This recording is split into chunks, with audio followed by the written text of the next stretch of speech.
रामपुर गांव में एक परिवार रहता था जिसमें शास्त्री, उसकी पत्नी हेमा, बेटा समर और बेटी टिया रहते थे। टिया को घूमना फिरना बहुत पसंद था। एक दिन वो शास्त्री और हेमा के पास जाकर कहती है, पापा मेरी फ्रेंड्स हिल स्टेशन जा रही हैं, मुझे भी जाना है उनके साथ। क्या हर वक्त तुम लोगों को घूमने की पड़ी रहती है? मम्मी मेरी सब फ्रेंड्स जा रही हैं। उनको जाने दो, वो सब एक नंबर की आवारा है। तुम उनके साथ रहोगी तो तुम्हें भी आवारा बना देंगी। पापा आप तो कुछ कहिए। तुम अपनी सहेलियों को मना कर दो कि तुम उन लोगों के साथ नहीं जाओगी। लेकिन पापा मेरे जाने का बहुत मन कर रहा है, प्लीज मुझे जाने दे दीजिए। पहले मेरी बात तो सुनो, मैं कह रहा हूँ कि तुम अपनी सहेलियों के साथ ना जाकर हम सब के साथ कहीं घूमने चलो। पापा आप सच कह रहे हैं? हम सब कहीं घूमने जाएंगे? क्यों, हम कहीं नहीं जा सकते क्या? फिर सब मिलकर घूमने का प्लान बनाते हैं और अगले संडे को घूमने के लिए एक पुराने किले में जाते हैं, जहां लोगों का मानना था कि उस किले में भूत प्रेत का साया है। मगर वो सब एडवेंचर के लिए उस किले में जाते हैं। वो लोग किले का निरीक्षण कर ही रहे थे कि उन्हें एक सुंदर सी लड़की उदास बैठी हुई दिखाई देती है। सब उस लड़की के पास जाते हैं। क्या हुआ बेटा, तुम उदास क्यों बैठी हो और तुम्हारा परिवार कहाँ है? नहीं आंटी जी, मैं उदास नहीं हूँ।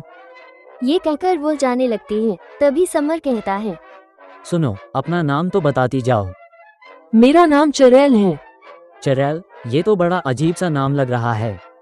फिर सब घूमकर शाम तक घर वापस आ जाते हैं। सब घूमकर बहुत थक गए थे, इसलिए सब आराम करने लगते हैं। अगले दिन हेमा शास्त्री से कहती है, शास्त्री जी, जो हमें कल लड़की मिली थी वो मुझे बहुत अच्छी लगी। मैं सोच रही थी कि समर के लिए वो ठीक रहेगी। ठीक तो रहेगी, मगर तुम उसे ढूंढोगी कहाँ? उसका तो नाम भी ढंग से नहीं पता है। पता नहीं क्या अजीब सा नाम बताया था। हाँ ये तो है, उसको हम ढूंढेंगे कहाँ? अच्छा, तो मुझे कुछ काम से बाहर जाना है तो मैं चलती हूँ। हेमा अपने काम के लिए बाहर जाती है और अपना काम खत्म करके जब वो घर लौट रही थी तो उसे वही अजीब नाम वाली लड़की दिखाई देती है। तब हेमा जल्दी जल्दी उसके पास जाती है।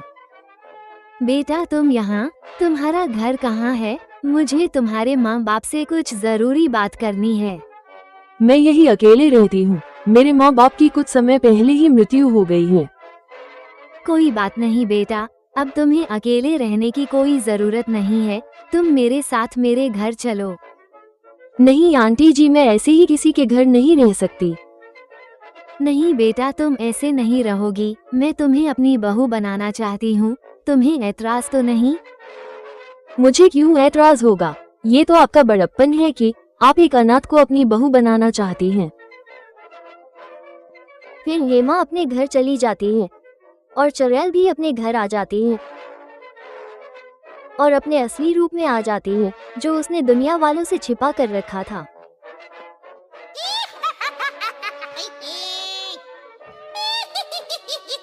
क्या एक्टिंग करती हूँ मैं? चुड़ैल, फिर से तुमने एक और परिवार को अपनी जाल में फंसा लिया। अब तू उनको भी मारकर अपनी भूख मिटाएगी। कुछ दिनों बाद हेमा चुड़ैल का सच न जानते हुए समर की शादी चुड़ैल के साथ कर देती है।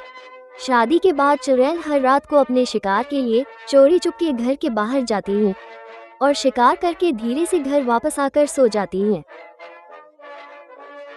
ऐसे ही दिन गुजरता रहा।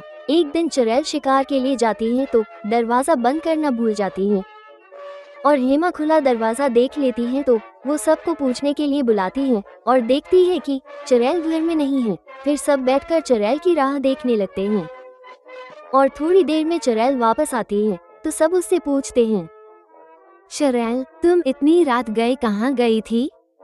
माँ, वो मैं गई थी। एक बाबा आए थे तो उनको खाना खिलाने गई थी। खाना खिलाने में कितना वक्त लगता है?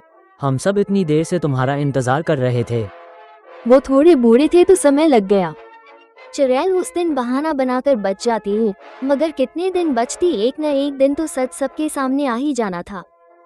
एक रात चुड़ैल पैर दबाकर घर से निकल रही थी तो उसे समर देख लेता है और वो चुपके चुपके चुड़ैल का पीछा करता है।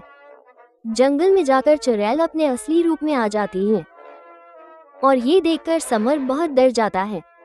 फिर चुड़ैल जानवर का शिकार करती है और ये देखकर समर और बुरी तरह डर जाता है और भागते भागते घर वापस आ जाता है।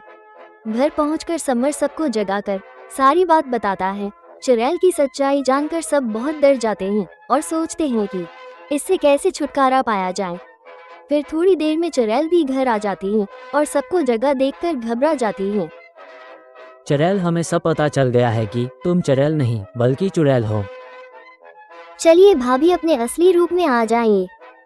ये सब सुनने के बाद चुड़ैल अपने असली रूप में आ जाती है। ये देखकर सब बहुत घबरा जाते हैं। आप लोग मुझसे डरिए मत, मैं आप लोगों के साथ कुछ नहीं करूंगी। आप लोगों ने कुछ दिनों में इतना प्यार दिया है कि जितना मुझे पूरी जिंदगी में नहीं मिला। मैं आप लोगों को छोड़कर हमेशा के लिए चली जाऊंगी। नहीं बेटा, हम तुम्हें ऐसे जाने नहीं देंगे। हम सब मिलकर तुम्हें मुक्ति दिलाएंगे।